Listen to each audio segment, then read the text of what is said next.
Bribtu Naufal Yudhistira, seorang anggota Satuan Lalu Lintas Polrestabes Palembang mendatangi SPKT Polrestabes untuk melaporkan seorang supir truk pengangkut ayam karena merusak rompi dinasnya.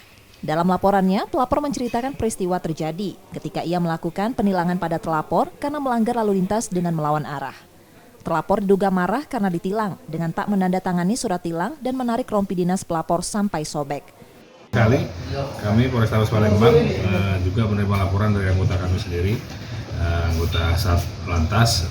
Kami sedang mendalami perkaranya karena tadi petugas lalu lintas kita sedang melakukan tugas, ada sempat dilakukan perlawanan dari salah satu supirnya kita sedang dalami. Nanti kita sudah terima laporan polisinya, kita akan proses sesuai aturan yang berlaku.